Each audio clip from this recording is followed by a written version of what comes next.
Hey guys, hello there. My name is C. I'm one half of a podcast crew here with Miss K. We're getting started with a podcast series called VanCity Outsider. The aim is to bring in our perspectives of this beautiful city, Vancouver in British Columbia.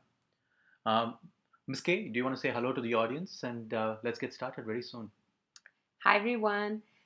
We decided to start this new little podcast so that we could document and capture our life in Vancouver and our perspective of this city. And through this, we're hoping that maybe others who are in a similar experience or those who've been here for a really long time and want to share with us, like, hey, maybe you should be trying this or doing that, and sort of have an engaging atmosphere or an engaging platform on this podcast. And I think we should dive right into it and talk about what we've done this weekend and what we'd like to share. Yep, I think that's a good idea. Let's get started with today. This morning, while Miss K was busy taking a few calls, I had a chance to step out into the city. I went out to this place not far from where we live. It's called BC Place. BC Place is essentially I want to say it's the football stadium here. Football stadium, and even soccer is played here. Soccer, or maybe I'm wrong. It's just a soccer stadium. We need to find that out. But essentially, that was the terminating place for the Vancouver Run. It was called Vancouver Sun Run.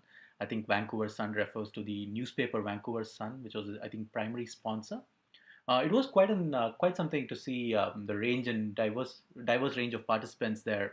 I think it was a 10K run starting somewhere in the city and then going all around the city, going along the seawall and then going on to the other side and then getting back on through Cambie Bridge and then entering back into in the main peninsula and then terminating in BC Place. One thing it definitely reminded me is that I have a long way to go from a fitness perspective. But the good thing I'm told is Vancouver is going to have quite a few runs slash marathons in the next couple of days, a couple of weeks, as the weather gets much more warmer than it is currently. I am looking forward to at least registering for a 5K run. Not sure if I'd be able to sustain anything more than that.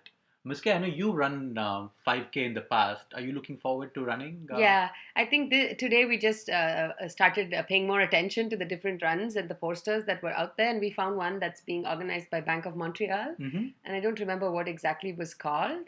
I don't know. It was called BMO Marathon, BMO Vancouver Marathon, yeah, Marathon. Vancouver Marathon, and if they have an option of a 5K, or I'm sure there must be plenty of them coming up, that's something we can commit to signing up, I Yeah. think. And like I said, watching just the sheer age diversity in terms of the participants, that was quite something and definitely aspirational. Hopefully, in the next couple of days, Yeah. we should see something there. All right, let's go back, rewind onto Friday. Friday, what did we do on Friday evening, Miske? We met some friends and we decided to Of go course, we and did. Yeah. try a new restaurant experience called. So we went to a hot pot restaurant, and for us, this was the first time trying something like this. We decided, hey, this is an opportunity to try it. So we went and we tried a hot pot at this place. So would So you say the sorry? Would you say the what would you categorize the cuisine as? It's a Mongolian cuisine. yeah, as far as I could understand, being in the restaurant and then reading about the restaurant a little more, is that this is a cuisine from Inner Mongolia. Okay. But having had friends from China in the past, I know that this is also a tradition in the southern part of China, as part of the Sichuanese cuisine as well. So maybe this is a common theme in different parts of China, but maybe they have different spices and different kinds of broth in different places. And to rewind a little and give an introduction to those who don't know what a hot pot might be, so you are served with a big bowl of broth, and you can pick the kind of broth that you want at your table, and you can pick the different kind of meat or vegetables or noodles that you want to dunk and cook at the table in your hot pot. And so the place that we went, the waitress was extremely sweet, and understanding that it was our first experience, she walked us through it really patiently and suggested that we get the all you can eat offer on the menu. And in this way, we could actually try out a bunch of different things that I don't think we would have tried on our own. We would not even have been aware what to try and where to start. Yeah. What I would add is between K and I. I am a vegetarian, and Kay is more ambivalent in that sense. So they had an interesting concoction wherein the pot was divided into two halves almost. One half was with the vegetarian broth, and the other half was with meat. And yeah, the sheer number of things that could go in, or sheer variety of things that could go in, was quite something that we definitely had not thought through or Yeah. imagined. Do you remember some of the things that we put in? I do. I remember quite a few varieties of tofu that went in. That was obviously vegetarian. There was some sort of bean curd that went in, which I liked. Yeah. There were different varieties of potatoes that I liked that Yeah. went in. But I guess more mouth-watering stuff would have been on the meat side. I think I enjoyed both the meat and the fresh vegetables that we could add in. So there were options like sliced turnips and whole spinach leaves, and there were also some really specific leaves from, I think, which is more local to like Chinese cuisine. So there was different kinds of leaves and really fresh mushrooms. Corn cobs that we could also like really cook within it, and that all of them, I think, quail eggs Yeah, and so and many we could different put types of noodles meat. as well, right? Yeah, And different quite kinds of different varieties of yeah. noodles, white noodles, rice noodles, vermicelli is there on the menu as well. Yeah, and different kinds of meat, which included like chicken, and there was seafood that we didn't really try because I'm not a big fan of seafood. But there was also pork and different types of dumplings that you could Yeah, put in. that's true. There was pork and vegetarian dumpling, pork and vegetable dumpling as well. Yeah. Yeah, the place was beautiful. Definitely, I would recommend that place to anyone whom I would meet for the first to meet here who've not been there. And yeah, I would like to go to the place again at some other point in time. Then definitely, I would recommend the all you can eat. And a definite shout out to the staff there, right? Some of them, or at least the waiters who actually walked us through the menu. Amazing stuff, and definitely a great job, I would say, at customer service. Anything else that you remember? Anything else from about the place? Yeah, I mean, just to add about the customer service, we were there pretty late on a Friday night. We made it there by 9:30, and though they were closing at 11, they were really patient to walk us through, wait till we ordered, and like gave us even more time than they closed. So I think the overall experience was really good, making us want to go back there again. They did, yeah. In fact, we were the last customers, and literally one of the waiters there had to come in and politely ask us to move out of the place because they were shutting down. And once that was done, we went. What did we do? Yeah, one of us wanted to have dessert. Though we both personally aren't big dessert fans, but one of the members in our group wanted to try a dessert place, and then happenstance, we went to this place called Sweet Revenge, which is on Main Street. Yeah, I think the area is called Mid Main, Mid like Main, in the okay. mid part of Main Street. Mhm. Yeah, and Yeah, and it was funny actually. We went out. We obviously didn't know this place before we went in. We had to look up this place on Yelp.com, and we found this there. But what was surprising was standing outside at that time of the night. It almost looked like the place was closed. In fact, we were thinking of making our way out and finding some other place. When three young college kids, I want to say, right? mm-hmm. They moved right past us and entered this place, and then we realized from an outside perception or appearance, it seemed like the lights were off, but it was quite a cozy place, very well done from a decor perspective inside. Yeah, like French style. Like it's called a French patisserie, and I'm Okay. not sure if this is French style, but it was really quaint and warm and cozy. I would say the Yeah, it was atmosphere on the definitely. inside with like really like red walls with a lot of paintings and. Would you say the place was eclectic? Yeah, kind of Yeah. slightly eclectic as well in the furniture that they had inside, I guess. Do you remember what we ordered?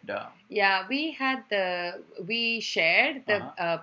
a buttery sponge cake, and that was really good. And some of our friends had a chocolate, like molten or like hot chocolate cake with some chocolate sauce and vanilla ice cream on the side. I also had a rooibos tea. So they have really good variety of rooibos teas. They have coffee. They also have different dessert wines and alcoholic spirits, and I think all of that together will really enhance your experience while you're there. Right? So, what time of the night did we go in there? We went there by 12:30? by 11:30, and I think they close by 1 in the night on weekends. So it's a nice place if you're looking for a place that's open pretty late. I Yeah, would say. that's true. Yeah. All right, cut back to yesterday. That's Saturday. We went to this place called Lighthouse Park. Mhm. This is a state park, I want to say, or is it a city park? I'm not sure. Maybe in like in the city of West Vancouver. West Vancouver. Yep, it was not too far from Vancouver. We drove down there. It's quite close, and we managed to do a small trek or trail. The weather was quite cloudy and it was raining for good portions of our walk, but it was beautiful nevertheless, right? Just the right amount of rain, I want to say. We managed to walk around the lighthouse. We didn't go actually until the lighthouse. There was some sort of a rocky path which we couldn't navigate in the rains, presumably. I don't know why, but it seemed like the trail all the way to the lighthouse was somehow obstructed, Mm-hmm. and so then we ended up finding an alternate. So there are a bunch of different trails within the park, and so we picked one that went down to the beach. It was kind of a rocky beach, and so we went and climbed those rocks, and then we could see the lighthouse. The view from there was quite Yeah, good, I it was want to very say. beautiful. And then we saw all these, I want to say, cargo ships. Yeah, maybe container Container ships, ships, yeah. They were. I think one nice thing about visiting this park is you can get a really great view of of downtown and Stanley Park, and also like Kitsilano and that part of Vancouver from this beach. So I think the views are quite beautiful, and I can imagine how the views would only be more like gorgeous on a sunny day. Mm-hmm. So it was a really nice afternoon experience for us. And the drive back was quite good as well. We drove along, I want to say the Marine Drive. Yeah. And it was beautiful too. We drove along the waterfront. Gorgeous houses, can imagine, quite some rich folks there, I presume. And then we drove down, came along Lionsgate Bridge, and then entered back into the city. Mm-hmm. And what did we do last? Yeah, last evening we had friends come home for dinner. Yeah, we had a dinner party.